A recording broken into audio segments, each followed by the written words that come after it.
दियो, उनको भीजल ना रहे चाहिए। मम्मी, ए मम्मी, का भइल रे? काहे चिल्लाता रे? मम्मी पानी बहुते ठंडा बा, हम ना नहाएम। रुक, पानी गरम कर देतानी। हे, जल्दी जाके बिछौना के धो। पापा, मम्मी मरली है का?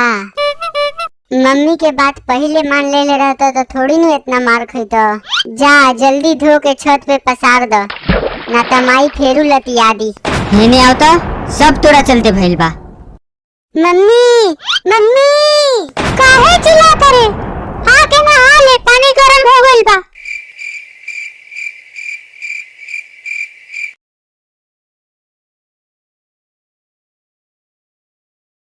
नहा ले है स्कूल ड्रेस। का स्कूल ड्रेस? हाँ, पहिनी स्कूल ड्रेस शांति से, ना तो तोरा बाप जैसन तोरो के लतिया देम। मम्मी हम स्कूल ना जाएम। पहिनबे स्कूल ड्रेस कि लतियाई? पहिना तानी। हे, बैठो तो रखा है, जा एकरा के स्कूल छोड़ के आओ। दे चल स्कूल चल। पापा हम स्कूले ना जाएम। जो शांति से, ना तो चप्पल मार के भगाएम। चल चल जल्दी चल। पापा हम स्कूले ना जाएम। काहे न जीबे स्कूल? स्कूल तो तोर बाप जाई। हमरा के सवेरे सवेरे लात खिएले बड़े, स्कूल तो तोरा जाही पड़ी। पापा ना जाएम हम स्कूले। पापा प्लीज प्लीज पापा हम ना जाएम स्कूले। अरे गोलू बेटा, स्कूल जाते रे? जा के जबरदस्ती भेजा था साला। सवेरे सवेरे माई से लात खइले बा यही से। अरे गोलू बेटा स्कूल जाते तो अच्छा ही बात बना। अच्छा बात है तो लहई बेग, जा तू स्कूले। का भइल? ना जीबो? हो गइल हालत खराब। रे ये तेरे बात कल जाला बड़ लोग से, चल शांति से स्कूल। पापा हम स्कूले ना जाएम।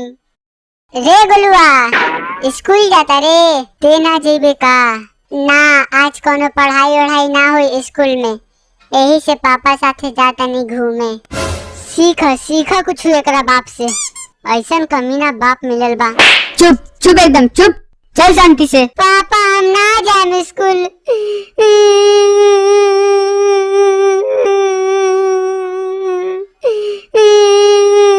अरे गोलू बेटा, स्कूल जाता रे?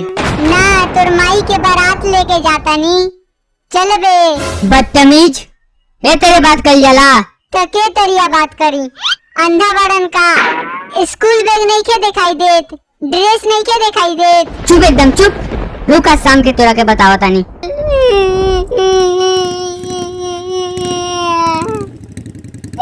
गोलू स्कूल जाता रे का? ना, तो लाश फूके जाता नी। रुकबे तो रुक ले। रे चुप, चल शांति से पापा, चल। हम ना लड़का जाएंगे पूरा गांव में हमारा नाक कटवा दी।